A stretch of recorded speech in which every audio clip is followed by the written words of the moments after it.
Are you ready to take your message, your business, and your life to the next level? Want to learn from someone with more than a decade of experience, training tens of thousands of people from all around the world? Hi, Cliff. This is Pauline from Auckland, New Zealand. John from Calgary, Alberta. Amy Porterfield. Michael Hyatt. Dan here from Dunedin, New Zealand. Ray Edwards. Mark Mason. Mike Stelzner. Pat from Smart Passive Income. It's Darren from Melbourne, Australia. Now is the time to live the life of your dreams and do the work you feel most called to do in the world. Welcome to the Cliff Ravenscraft Show. Here's your host, Cliff Ravenscraft. That's right, my friends. Welcome back to another episode of the Cliff Ravenscraft Show. And I gotta tell you, it feels like it's been a long time since I've been here with you guys. Back in January, I think I recorded 7 episodes that went out that were scheduled week after week after week after week. I put a little bit of a break in there. I think 2 episodes ago, I did record something that was a little bit more in real time.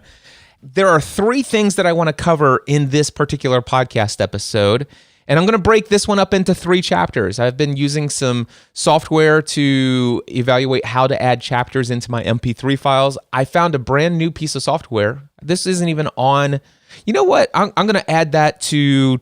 I'm going to change my outline here live. And I'm going to add a chapter 3. All right. So here are the 4 things that I'm going to cover in this episode. They're going to be broken up into 4 different chapters for those of you who are using the Apple Podcasts app, for those of you who are using the Pocket Cast app, or even the Overcast app. Any app that supports chapters, look for that and you should be able to jump straight to what you want. Chapter number 1, I'm going to talk a little bit about the coronavirus outbreak that we're currently all facing, the impact that it's having on us, the conversation I recently had with members of the Next Level Mastermind and a couple of my one-on-one coaching clients, and just friends and family, the conversations that are going around. I want to speak just briefly about that because there's a lot of you that may or may not have heard the things that I've shared recently in some of the online content via Facebook Live or on my YouTube channel. So I just want to briefly mention that in chapter 1. If you don't want to hear anything related to the coronavirus, you can go straight to chapter 2 in this MP3 file, and that is going to be at the topic of recycled content. Great question from somebody in my Next Level Mastermind who is asking the question, is it wrong to take something that you have learned from somebody else and then turn around and teach it in a piece of content that you create yourself? I have some very strong thoughts on that and feelings about that. If that has been something that has paralyzed you from moving forward and creating content on your own, you'll definitely want to check out chapter 2 in this podcast. Chapter 3, which I've just added here on the fly, you can jump straight to chapter 3 if you want to know the new software that makes it even easier to add chapters to your podcast where people can jump straight to certain sections. And then chapter 4, if I still feel led to do so by the end of this episode, I might share with you my thoughts and feelings about the new iPad Pro announcement. And even more importantly, to me anyway, is the magic keyboard with trackpad for the iPad Pro. Anyway, with that being said, let's go ahead and start with chapter 1 of this podcast episode, which is related to the coronavirus. Now, about a week ago, I felt led to go live on Facebook and share a message with my community related to what's going on in the world. I mean, life has changed drastically from just one week to the next. It's like, oh my gosh, this is a completely different world than I've ever experienced. Life doesn't feel or look the same at all. The closest thing that many of us have experienced prior to what we're going through right now was maybe the days or even weeks following 9/11. But this one's unique and it's unlike others. I just want to briefly share with you a couple of things. Number 1, I want to just encourage everyone to take this situation serious. I want to encourage you to do whatever is necessary to keep yourself safe and those that you love safe. Especially as you are already aware, you don't need me to tell you that there are certain demographics of people who are more at risk for this virus, the elderly, those who have immune systems that are already compromised, people who have recently gone through chemotherapy. I mean, they're still learning about this virus and they're still learning about people who are impacted. However, I want to say this, some people that I respect and love greatly have gone to social media and they have said some things like, guys, chill out. This is no big deal. Dude, we are all overreacting. This is ridiculous. Get over yourselves. And I heard people say, this is no different than the flu, and the flu kills more people. And that's dying down, but it's still happening. I'm still seeing some remnants of that kind of language. And I got to tell you, I am in regular interaction and I'm doing life with people who have recently gone through chemotherapy. I am doing life with people who have a loved one, their spouse, who has a rare disease that makes them very susceptible and has a very weakened immune system as a result of it. This is impacting a lot of people. And no matter what the situation is with the virus itself, whatever you believe about the virus, the world has reacted. The globe, all of the major world leaders have determined that it's necessary to shut so much down, to keep people at home. What I do know is this: people are being impacted financially already. This is going to have a significant impact on our economy, as you can possibly imagine. People who rely on paycheck to paycheck to put food on the table, those who are in the hospitality industry, the restaurant industry, the hotel industry, the travel industry. I have friends who make their living from speaking full time, and those people are obviously out of work for at least the foreseeable future.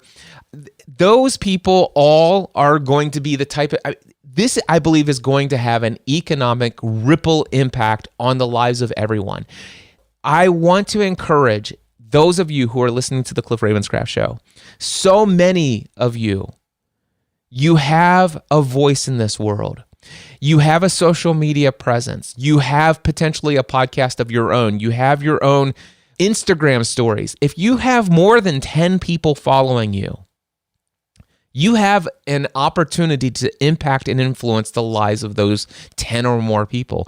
You're impacting and influencing those people's lives. The things that you suggest, if it gets past the conscious mind, it will absolutely be internalized. And so are you creating a message of this is no big deal, just ignore the government, go out and do whatever you want, live your life, look at me, I'm out here doing this, it's no big deal, I'm safe, I haven't gotten anything. If that's your message, let's just say if you were right, okay, you can say, I told you so, maybe. But what if this is as severe as they say it is? It's not how much have you potentially put people at danger. Maybe you're not in an at-risk category. Maybe you're going to just get the sniffles and a sore throat and maybe a temperature for a day or two, and you get through this. The question is before any of those symptoms came up, 14 days of you running around, how many people did you leave that virus behind for? These are the kinds of things we need to be thinking about. I'm sure that you've seen the guy who was I think he's an NBA player who was joking around and he coughed into his hand and touched all the microphones. And of course, within the next several days, he was a confirmed case of coronavirus. My friends, if we just say this is no big deal, don't worry about this, and you're not in a position medically to give that advice to people, watch out. Don't go around doing things that will be determined later to have been tone deaf. All right? At the same time, don't spread a message of fear and worry and doubt. I am a very positive-minded person, and one of the things that I've come to understand about how to succeed in life is that life is full of things that don't go according to our expectations. Life is way more uncertain than we could possibly imagine. There are far more things that are outside of our control than are within our control.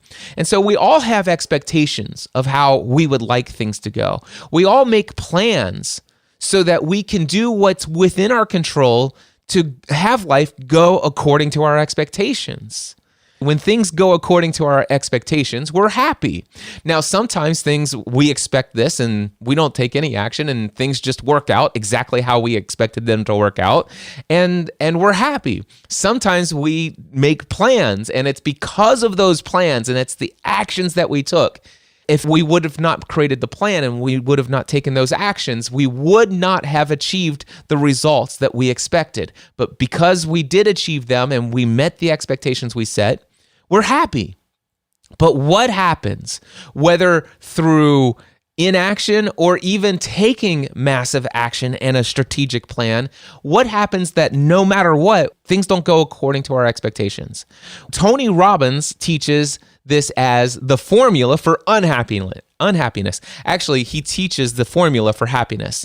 And he says the formula for happiness is like a mathematical equation if you see it represented in a, this equals this. And he says it's LC equals BP. That is when your life conditions equal your blueprint. Life conditions, I think you can pretty much understand. This is how life is happening right now. This is what I'm experiencing. This is what's going on right here. When life conditions equals your BP, your blueprint. What is your blueprint? Your blueprint could be simplified down into what you expected. When life conditions equal your expectations, or how Tony Robbins would teach this is when life conditions equals your model of the world or your way of thinking of how things ought to be.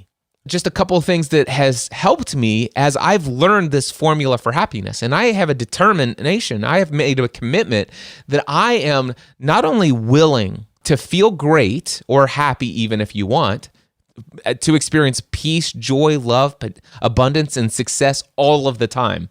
All right. I determined a couple years ago when I read The Big Leap, Gay Hendricks asked this question: are you willing to feel great and have your life go well all of the time? When I was confronted with that question, I'm like, well, that's impossible. Hold on one second. This is my wife calling me on FaceTime. Stephanie, what can I do for you? Oh, you came looking for me. Did you need me? No, baby, I didn't come looking for you. I was just coming upstairs and I was wondering where you were. You're live on my podcast, by the way. Well, hello, podcast world. And you're live on Facebook. Say hello. I hope you all are saner than I am. Why are you not sane? Because I'm trapped with you people. All right. Did you need anything, babe? No, I'm going to go see if I can get food for Leo. All right. Why don't you see if you can get toilet paper for the rest of the family? Okay. I'm just kidding. I know that's impossible. All right. I love you, baby. I love you too. All right. Bye. Bye. Okay. So where was I? I was saying something around, okay, so I am willing to, so when I was confronted with this question by Gay Hendricks in the book, The Big Leap, I'm like, nobody feels great all the time. That's impossible. It's just,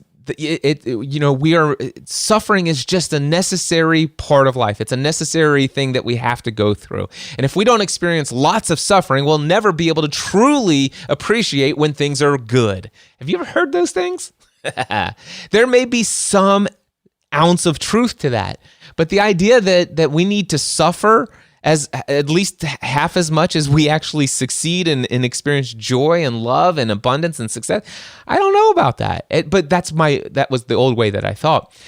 And eventually I came to the place where, wait a second, yeah, the question isn't, will I always feel great and have my life and will my life always go well all of the time?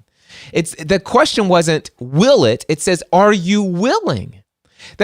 Would you be interested? If it were possible, would you receive the ability? Would you be willing to have your life go well, or to feel great and have your life go well all the time? And the answer to that question is yes, I would be willing. But then I went a step crazier and I said, listen, I'm committed to feeling great and having my life go well all of the time. And that is still today what I'm committed to. And so I'm a very positive-minded person. So when I look at this formula for happiness, and I don't think of just happiness, don't get me wrong, there are circumstances that come my way that are frustrating, annoying. What was the word? Miserable, if you will. There are times that I'm faced with things that are just absolutely miserable. It's like, oh my gosh, I can't believe I'm experiencing this. This is not what I expected. However, the question is how long will I allow myself to wade within anxiety, fear, lack of self-confidence, doubt, uncertainty. How long will I allow myself to stay there when things don't go according to my blueprint? So, for example, if I think that, man, my life, the way I see life ought to be is that I build my business in such a way that I'm making this amount of recurring revenue. I'm only working these days of the week. I'm serving these people. And my expectation is that if I continue to do this and I show up the way that I've promised, then everybody lives up to their commitments to financially be a part of whatever program and stuff like that. It's like, that's my model of the world. That's the way I think things ought to be. Well, what happens in a situation or a scenario where all of a sudden nobody could have really foreseen this a couple weeks ago? Okay, not nobody. I mean, some people did, but I wouldn't have dreamed it was possible. But then all of a sudden it's like, wow, all of a sudden, there's all of these people who are now, most of us, unless your work is essential, you're being asked to stay at home. And a lot of people are not able to work from home and continue to get paid. There's a lot of people, unfortunately, where the businesses that even those business owners would love to pay, they were already struggling to meet payroll. I know people who their number one concern as a business owner is, how do I make payroll this month? And that is their reality consistently month after month. I've worked with a number of those people who come to me. They say, Cliff, how can I start approaching my business in a different way, in a more profitable way? And many times it takes a much different approach to how they're doing things. But to be able to take that different approach, they have to change what they believe. And so thankfully, a lot of people have been on a path to where that's no longer their biggest concern, that I've had the blessings to work with. But I still know there are many people out there. So in this circumstance, there are a ton of people out there who own businesses where their number one struggle month to month was, how do I make payroll? And then all of a sudden this hits. All of their business now has dried up, whether that's for conferences that they host, whether that's for the restaurant that they own, or whatever. Nobody's coming in. Nobody's frequenting their businesses. And now, when it was difficult before, and yes, I know there's stimulus packages and there's other things, but there have been a lot of people before all of that stuff is announced that have freaked out, and people have been laid off and fired or whatever, or just no income. And yes, there are some things coming, but the reality is that the financial implications are here. And what happens in a scenario if all of a sudden that even comes back to hit me, which I haven't yet been hit by this, but I'm preparing myself for the possibility that the ripple effects will go all the way and finally reach the people that I serve. And who knows how long this thing could go on? I don't know. I'm not dwelling on that. So how am I in a place where right now I'm not unhappy? Is it because, well, Cliff, you have an online business? And, well, of course, you're not unhappy because you still have recurring revenue. You're still connecting with people through your online Zoom calls. You got people who are still meeting with you on a weekly basis, getting tons of value.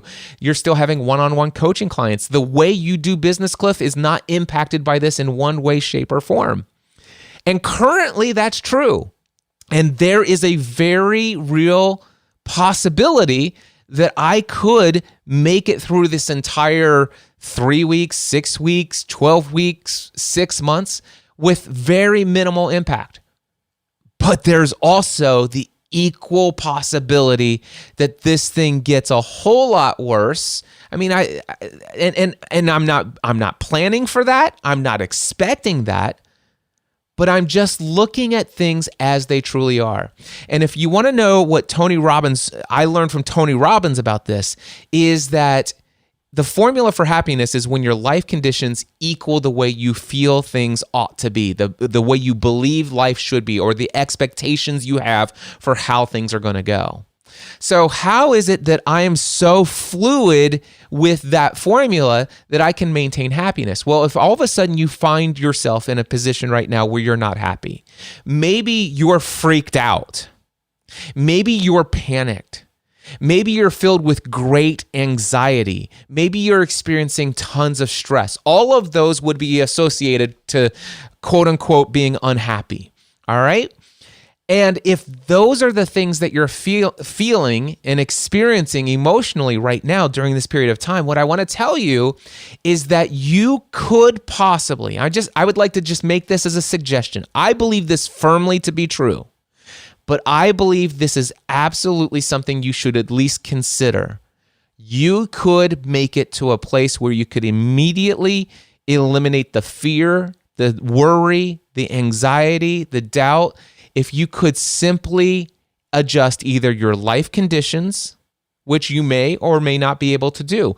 Some of you out there who are paralyzed with fear, anxiety, self-doubt, worry, and all this other stuff, some of you have every opportunity to create some sort of thing that's of value through online calls, and you could be serving in a powerful way. You could begin creating some stuff you could create an online course and teach something that you've known. You could create opportunity. There's a lot of opportunities that exist. So you could create your life conditions and change that so that maybe the financial impact of all the situation isn't necessarily out of whack.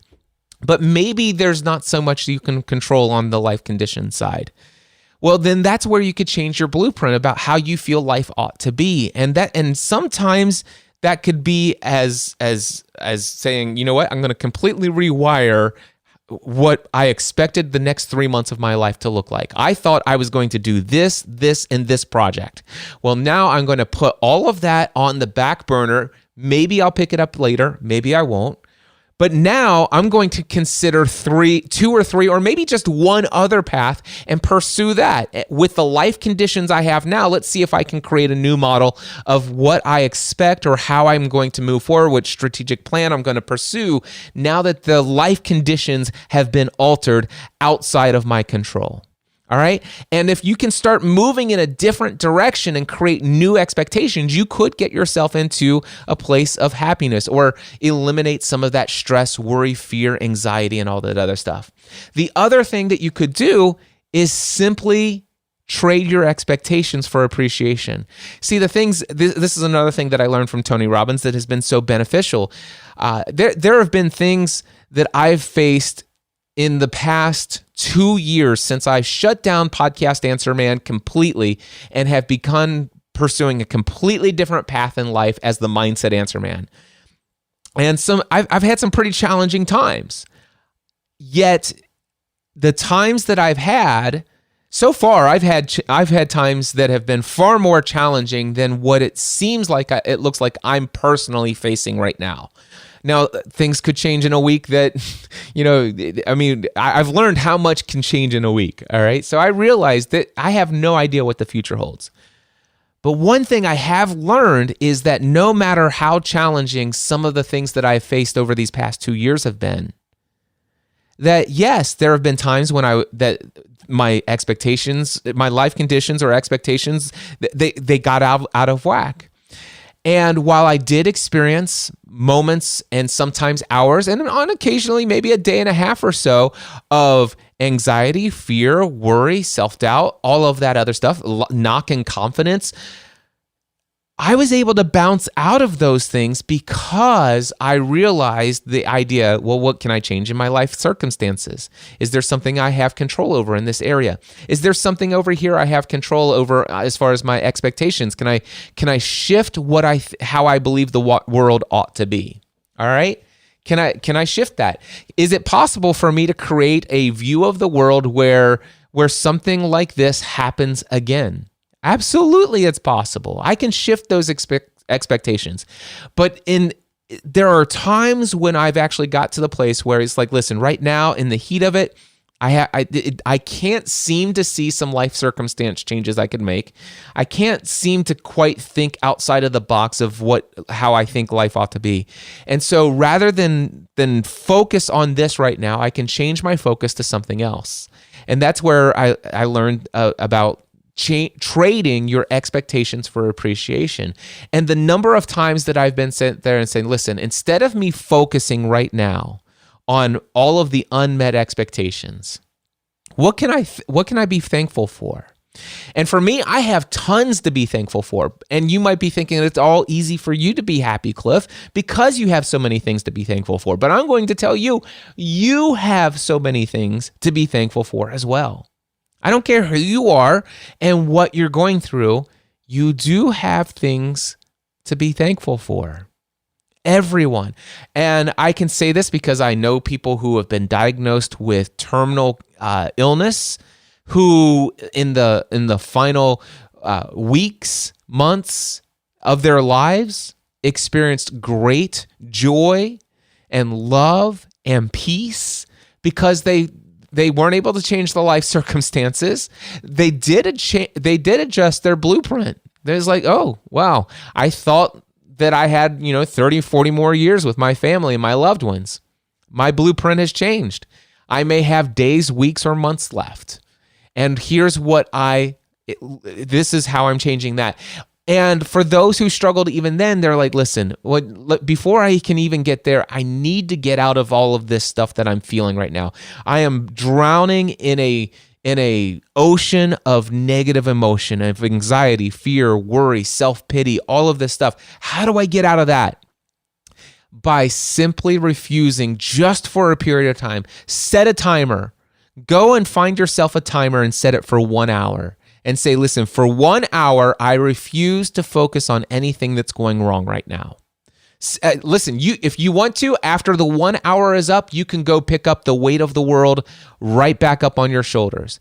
But for just 1 hour, set a timer, put all of that stuff aside, get yourself a journal, a piece of paper, pull up a Google Doc, do whatever, and simply make a list for 1 hour nonstop writing things that I'm thankful for. I'm going to do something like this just off the top of my head. Now, the things that I have to be thankful for is I'm just coming up. I'm thankful for the fact that the power is still on in our home.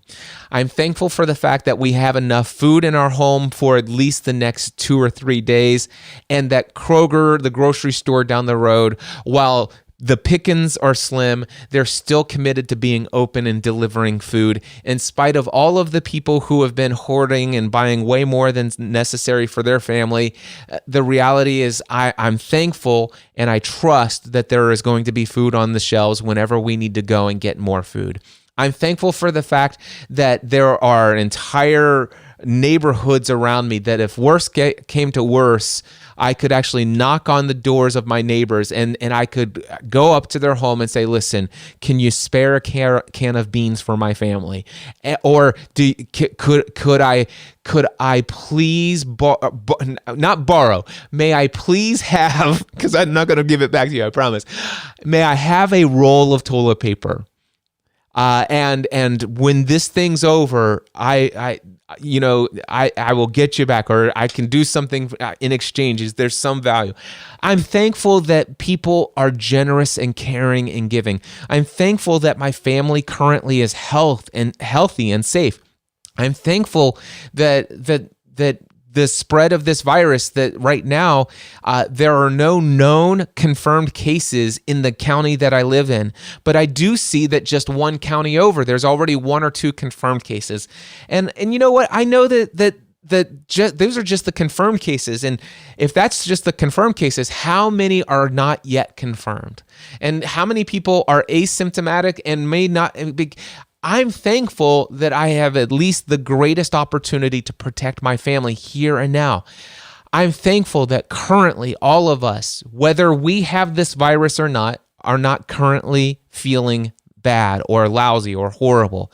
I'm also thankful that if we have this virus in our home, on our hands, in our mucous membranes, I'm thankful that we're staying home to protect others as much as possible. I'm thankful for the people who are out there on the front lines of this, working hard to make this. I'm thankful that we have a government here, at least in our country, where they're thinking about sending some money to people who are in desperate need of it in this time and stuff like that. And I'm not gonna. I refuse to allow myself to judge how that's all handled at this moment in time. I just hope families that get it need it. I'm thankful to see the community coming together, the the people who are donating foods for pantries at these local nonprofit organizations. I'm thankful for the bus drivers who are out there delivering school lunches to families who depended on school lunches. I'm thankful to see how people are coming together to support and encourage one another during this crisis. I'm thankful for people who previously thought that the way that they go around about doing business, they thought there's no way I could ever, in a million years, could I ever ask my employer, could I work remotely from home and eliminate my 30-minute to 60-minute commute time or my 2-hour-a-day commuting. Now all of a sudden people are being introduced that, wow, you know what? I can work remotely. They're being introduced. I'm thankful people are being introduced to new tools and they're seeing new opportunities for themselves. I'm thankful for the type of business that I have built over the years, that I've been prepared for such a time as this to be as valuable of a source of encouragement and mindset shift for people who are in more need of that now than ever before. And I'm thankful that I'm in that position, but I'm also thankful. I could go on for an hour. And if I continue to list all the things that I'm thankful for, all the things that I can be grateful for, what happens is all of a sudden I begin to feel different. I'm no longer anxious. I'm no longer worried. And so when we had our next level mastermind this week for the AM group yesterday, I asked them, I said, listen, let's have a conversation here authentically. Let's skip the normal hot seat and let's ask these 4 questions. What are you doing to stay safe and to help others stay safe? We had a conversation about that this week. In what ways has your business already been impacted? Let's talk about this. This is a safe environment for you to come and talk about how your business has been impacted. This is a safe place for you to come and talk about, are you going to be able to make payroll? What decisions are you facing related to your employees? What decisions are you making based upon, your income? What is going to happen to your mortgage payments? How are you going to, in what way have you been impacted? This is a safe place for you to confidentially share really authentically what's going on in your mind. Okay. The third question, what can you do to grow in your business during the season? What kind of shifts can you make in your approach to business? What does this make possible for you in your business? Is there something new that now that you're forced to tap into your resourcefulness, that's always been a gift that God has given you, but you can be more resourceful now? What can you do during this time that you probably would have never pursued had life continued to go on without this coronavirus outbreak? And everybody had an answer of new things that they're attempting, new strategies that they're approaching. And you know what? After this outbreak is over, and I'm confident that we'll get to the other side of this, I know that there's going to be economic impact. There's going to be some shakeup. It's going to take some time to bounce back. And I've had some pretty significant bounce backs that I've had to do on my own in the past. And if I have to do it again, I know I can weather it. I know I have what it takes. And you have what it takes too, if you will stop swimming in the sea of negative emotions. You have the gifts and the abilities to be resourceful through this. If you can focus not on what's going wrong, but what can I do right to make the situation better?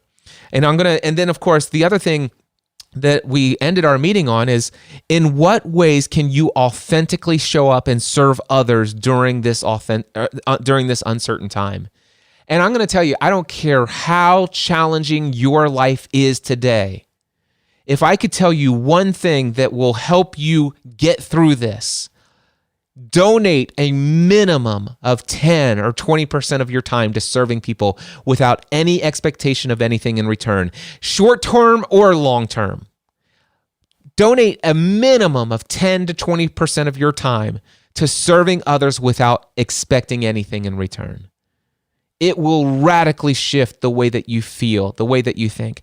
And some of the things that I've been doing is I've been thinking about online environments that I can create for people in my community.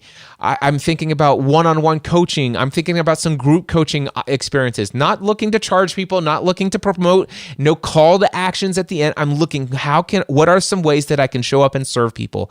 I've been going through my text message, everybody that I've been text messaging for the last 90 days. I'm going through and I'm sending them encouraging words, and I'm sending them personalized videos. Hey, here's a little word of encouragement. Is there anything I can do to support you? How are you doing right now?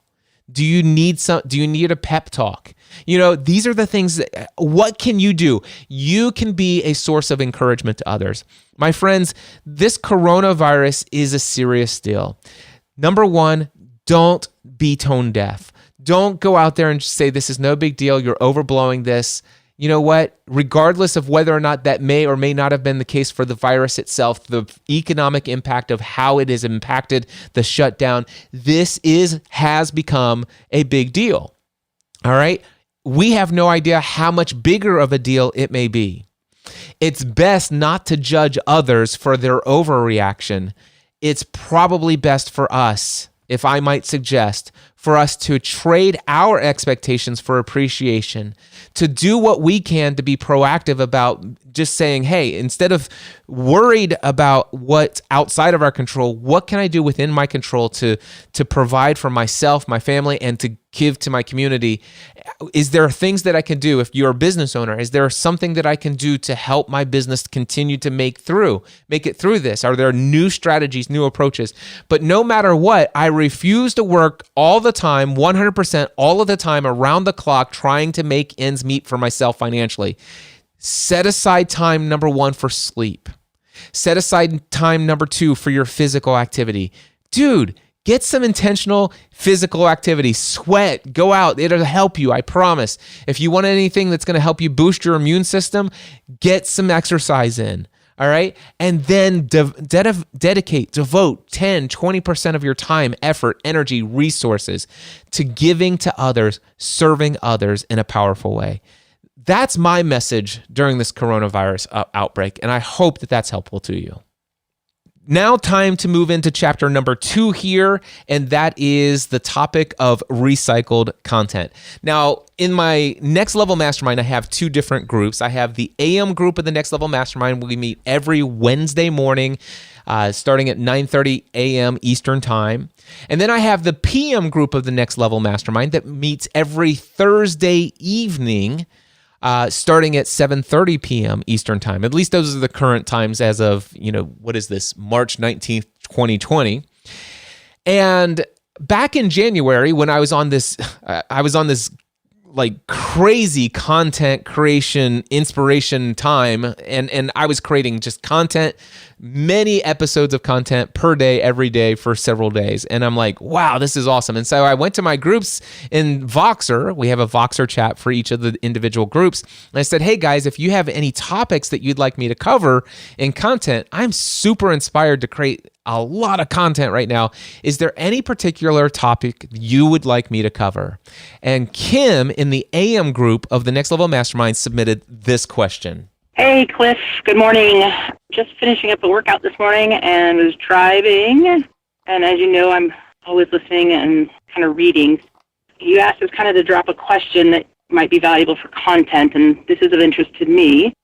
When producing content, how do you address the sense of kind of like this rinse, recycle, refurbish type of feeling that I have when I try to proceed with kind of jumping into a space? I trust you understand that, but in the case that you don't, it's just that you are one of those that's always listening and gathering information, hearing messages.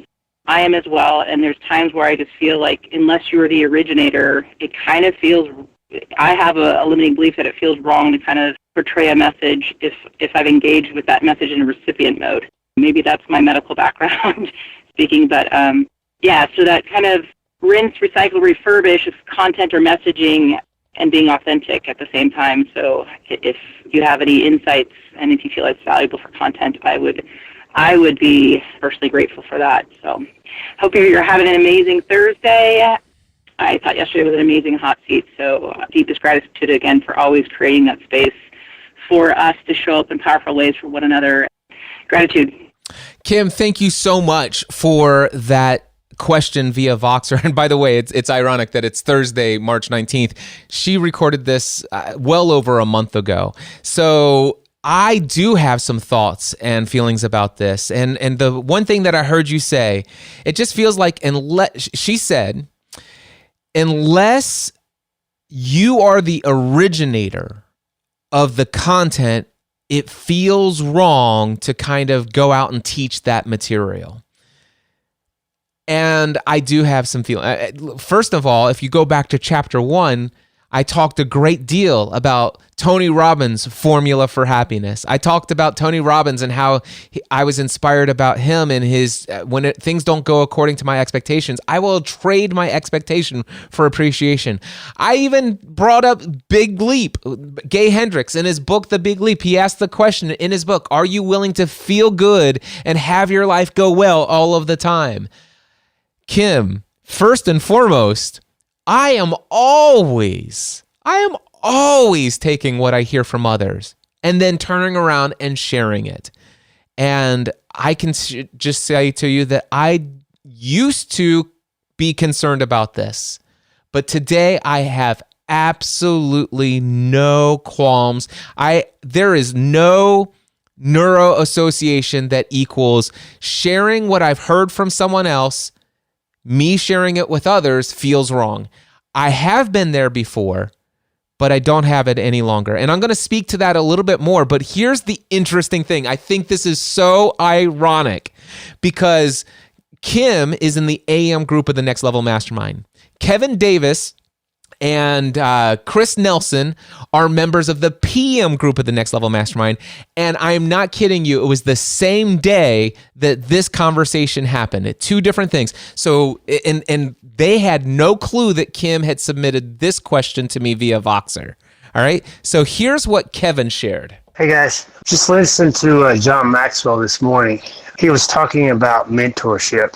And I think we can translate a lot of this to our coaching. The things he talked about, I was just kind of excited about. I wrote some stuff down. He talks about what's taught is what's caught. He talks about who you learn from is more important than what you learn. We're learning more than just information. You know, think about Cliff with this as well, too. We're all different worlds. But overall, the spirit of how he teaches is contagious among all of us.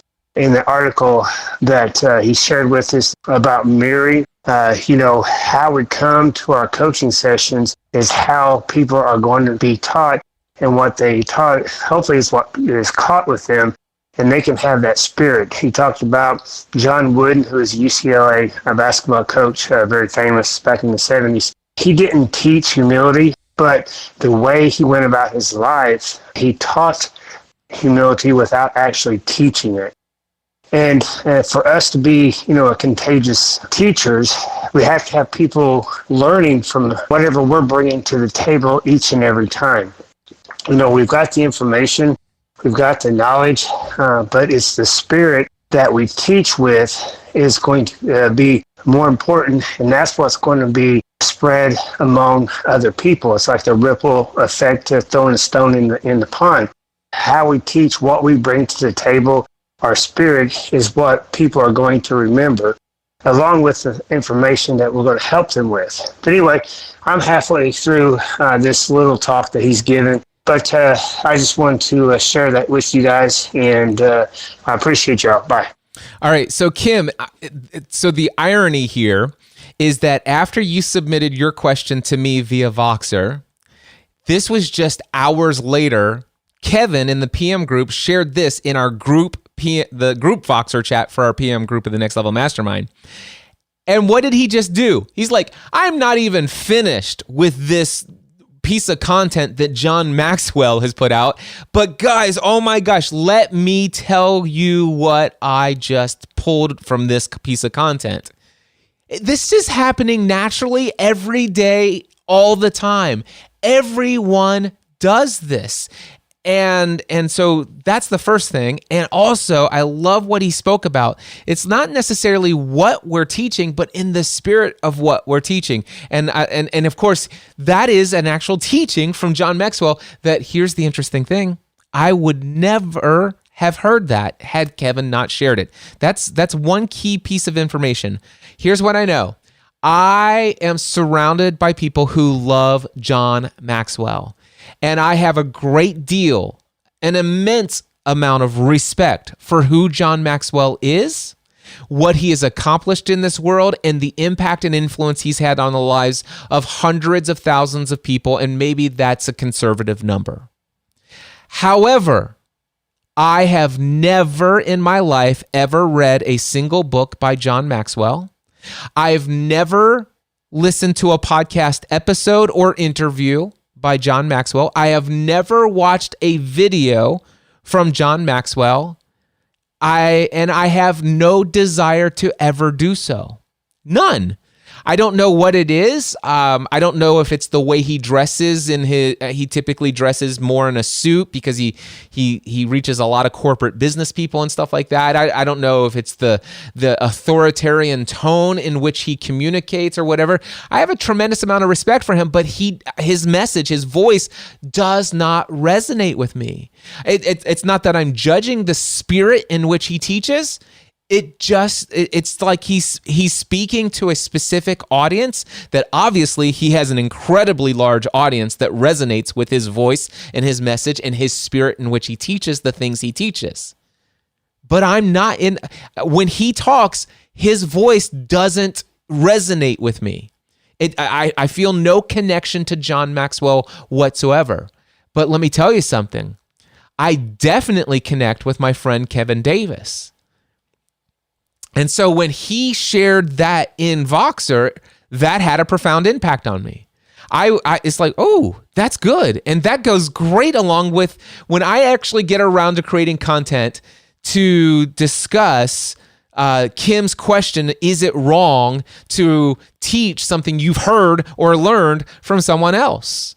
I'm going to use Kevin's thing because that's so brilliant. And then get this, immediately, within maybe an hour or so of Kevin sharing that in the PM group of the Next Level Mastermind, Chris Nelson, also a member of the PM group of the Next Level Mastermind, shared this. Hey, Kevin, thanks for sharing that information. I actually found it quite insightful. And, one of the things that it made me think of, and I think we've talked about this on mastermind calls, and I know it's something that's been in my mind at times when I was first starting my journey, was the whole idea of who am I, with all the other, quote, experts out there, to be able to do what it is I want to do, to follow the path that I've dreamed about. And, to your point and to what John Maxwell said, it's not just about the information. It's about the who, not just the what. And, I thought that's pretty insightful because the information is a commodity. And at the end of the day, there's a lot of that out there just in this age of the internet and so forth. And most of it's true. Unless it's on the internet, then it's definitely true. But anyway, but it's the person that's delivering the message. I think that being that vessel and imparting your own spin, your own perspective, your own personality onto that information is what makes it truly a worthwhile endeavor, not only for you, but for the person that you're sharing that information with. So thanks a lot for sharing that. I really enjoyed hearing about that. And by the way, just a quick follow-up for Stephen. Good luck with both your calls today. I know you're going to do well, and anxious to hear how things go. Talk to you later. All right. So obviously, here's another person in our group. Everybody in our group who heard that message from Kevin Davis, that was an insight, an inspiration that had an impact on the way that we're thinking and processing about how we show up in the world. Who am I? We all have those questions, right? And here's Kevin sharing something from John Maxwell that had a profound impact. And he's like, man, that really lands well for me, is what Chris Nelson said. Now, what are the chances that Chris Nelson would have actually came across the exact piece of content that Kevin was in the middle of? Very unlikely. Now, the thing is now I didn't ask Chris this, but it's very possible that Chris Nelson may be a huge John Maxwell fan. He may have an entire library full of John Maxwell books and materials. I have no idea. It doesn't matter either way. But even if Chris Nelson was the biggest John Maxwell fan that ever existed, there's still a very high likelihood the exact piece of content and insight from John Maxwell that was shared by Kevin Davis would have never reached Chris Nelson. But it did because Kevin Davis. Now, the thing is did Kevin come in and say, guys, I'm going to share with you an insight that might be valuable to you. And here's something that I'm teaching you that you need to know. And as if it's his own. No, he didn't do that. He gave credit to where credit was due. How many times do I sit here and teach things and say, listen, let me tell you what I learned from Gay Hendricks in his book, The Big Leap. Let me tell you what I heard from Tony Robbins at Unleash the Power Within, his conference that you can attend, or his Creating Lasting Change program, which you could pay a couple $100s and buy yourself if you want this material. I'm always given credit where I'm learning things. I'm talking about the things that I learned from Dr. A.M. Krasner in his book, The Wizard Within, the clinical approach to, or Krasner method to the clinical approach to hypnotherapy. I'm always talking about Rich Litvin and Steve Chandler and the things that I'm inspired in, what I'm learning and how my life has changed as a result of their book, The Prosperous Coach. I'm always referring back to the thing, and here's what I will tell you. I used to struggle, Kim, with exactly what you're saying. It seems weird because here's what I was doing. I went to Unleash the Power Within. I think it was June of 2016, I believe. I'm pretty sure it was. June of 2016, Stephanie and I went there. And I said to Stephanie, oh my gosh, this conference, this is what I want to do. This kind of work, this kind of mindset transformation, this is the type of work I want to devote my life to. Absolutely, hands down, I know this is my identity. This is who I'm supposed to be in the world. I want to have this kind of impact in people's lives. I want to create this kind of message, this kind of transformative message, teach people how to radically shift their behavior for a lifetime, how to get themselves to finally follow through on pursuing the life that they were created to live. This is who I want. This is what I want to do. But then all of a sudden, those thoughts and feelings started. Who am I? I mean, why would anybody come to a conference that I would host when they could just go to Tony Robbins? He's been doing it for 30, 40 years. How on earth can anybody expect to have this come from me and have it be nearly as powerful? Why don't I just forget about me? Why don't I just tell people to go to Tony Robbins, And so for a while, I was pursuing that method, and I was just like, you need to go do this. You need to go check out this Tony Robbins material. You need to check out this. You need to check out that. You should go to this conference. And I started having people write to me, Kim, and they would say to me, you know what, Cliff, I know that you really are motivated and inspired by Tony Robbins, and he's obviously had a tremendous amount of impact and influence in your life. But personally, I can't stand the guy. I don't like the way he cusses. I don't like some of the sexual references he makes, and some of the things he says out there are a little bit beyond my comfort zone when it comes when it comes to bumping up against my faith background. So, with all due respect, Cliff, there's no way I'll ever listen to anything Tony Robbins ever says. But do you know what I love? I love when you actually create an episode of the Cliff Ravenscraft Show, or you create a webinar, or you bring something into a hot seat or a coaching conversation, something that you learned from Tony Robbins, either at his conference or in one of the various training programs that you've purchased from him, and then you have applied that to your life, and then you come and you teach those principles, you tell us where you heard it from, you tell us about how you've been testing it out in your life, and you give us real life stories of what it's been like to have that show up in your life, and then you've been helping teach other people, and now you have stories about that. That, Cliff, resonates with me. And you know what? I am thrilled that Tony Robbins introduced you to this material, but man, can you just create more content? Will you just get over your fear of whatever it is, and will you just start teaching me anything and everything you learned from Tony Robbins? And I'm like, that still feels weird. But then you know what? That I heard that, this is no exaggeration, 25, 30 times. Pretty much those things word for word. Specifically, not in a million years will I ever listen to Tony Robbins, which blows my mind, but that's okay. I don't judge them. I understand Tony can, in his live settings, he can use a lot of language. And he can also be very bold in the things that he says and does. Some of those things for therapeutic reasons, but anyway, that's neither here nor there. But I had enough people say, I will never listen to any Tony Robbins material you ever recommend to me. I will never go to his conference. I'd come to yours though. And so after 25, 30 people have said that, I said, okay, I'm going to create a conference called Free the Dream. And I'm literally going to create my own version of Unleash the Power Within.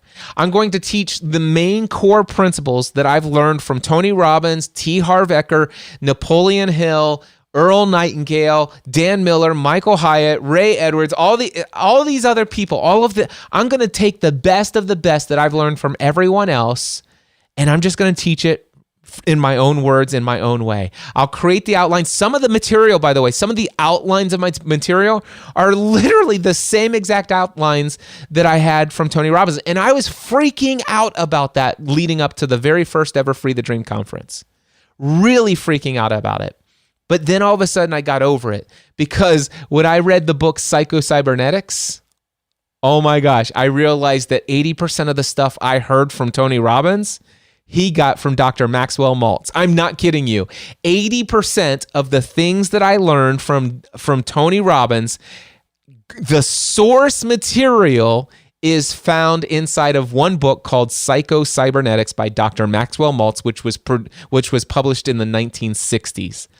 And then all of a sudden, I didn't. And by the way, after that, I heard Tony consistently talking about the fact that his mentor was Jim Rohn. And I went back to some Jim Rohn materials, and I saw other things that I learned from Tony that originally came from Jim Rohn. And Tony says himself, listen, the reason why I was able to create all these seminars, he goes, I started reading book after book after book. I read hundreds and hundreds of books on human behavior. And I was like, so wait, all this stuff Tony's teaching, it's not all new material that he just dreamt one night and then started writing. Although there is a couple of pieces, like his Date with Destiny, he talks about how he couldn't sleep one night and he started writing things out. But even those inspired pieces of content are inspired by the countless hundreds of, or not thousands of others of pieces of education and experience and training and things he's learned from everyone else, and he's just put it all together and packaged it in his own words, in his own ways, in his own unique method.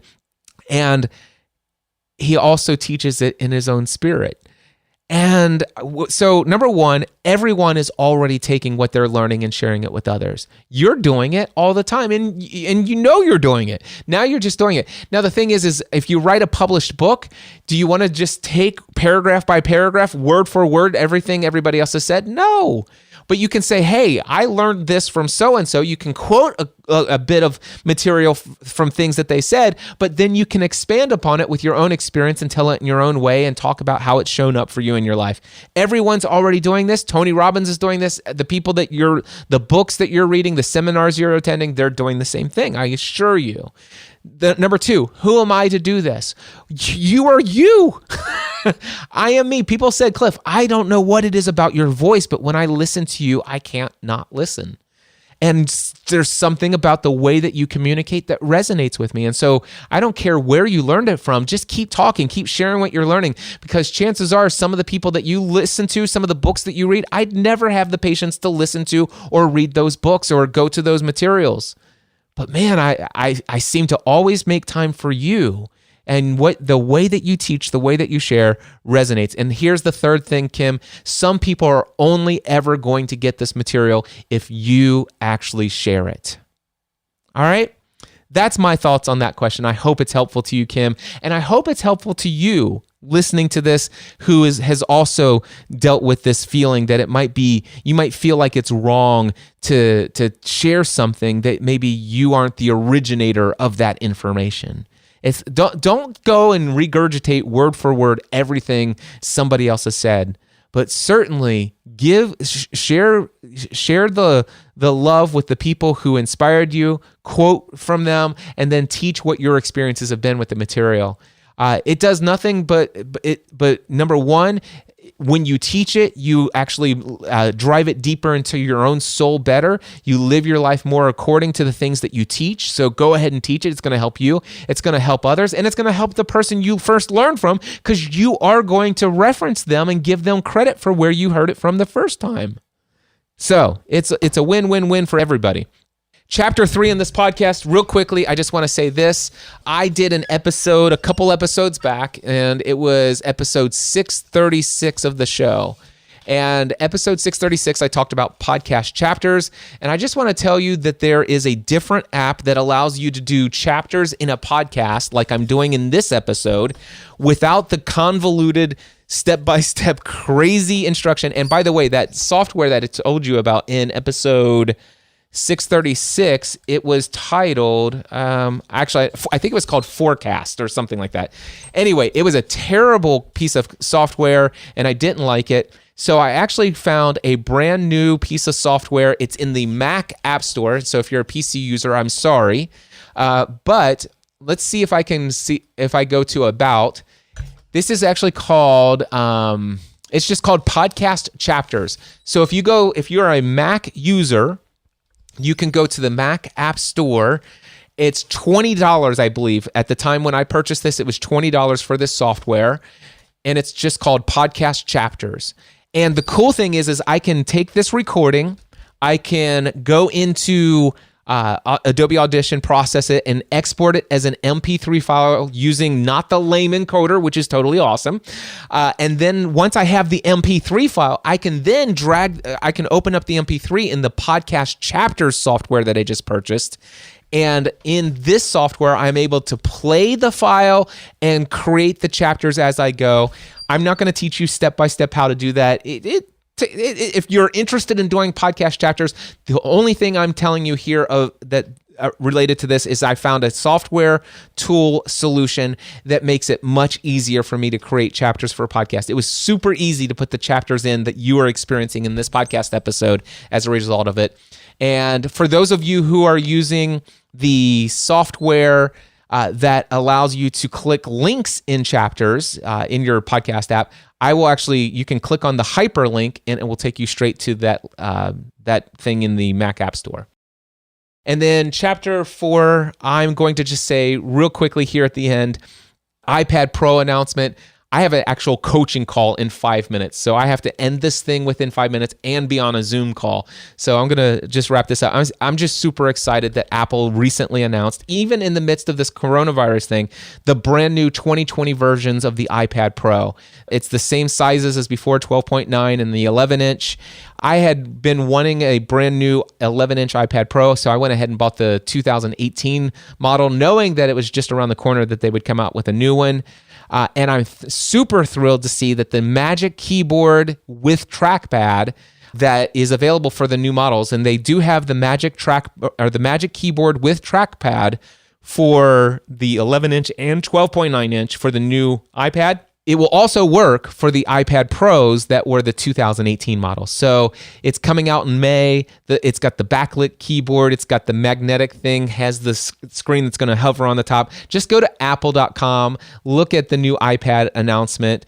I am definitely going to buy that $299 Magic Keyboard with trackpad for the iPad. It's something to look forward to, and I'm excited about it. And I'm excited about the opportunities that exist for each and every one of us to break free from the patterns of just living life on autopilot. I'm going to see all of the opportunities that exist. I realize there are still going to be challenges that we all confront, including myself. There may be things in 2 weeks from now I couldn't even imagine happening. And you know what? I'm still committed to feeling great and having my life go well all of the time. And I hope that you would be committed to that as well, or at least willing if you're not yet committed. All right, if you need a book to read while you're at home, I encourage you to read The Big Leap. And if you've already read The Big Leap by Gay Hendricks, then another book, if you're interested in coaching, I encourage you to read The Prosperous Coach by Steve Chandler and Rich Litvin. Guys, until next time, I encourage you to take every area of your life to the next level. Mindset and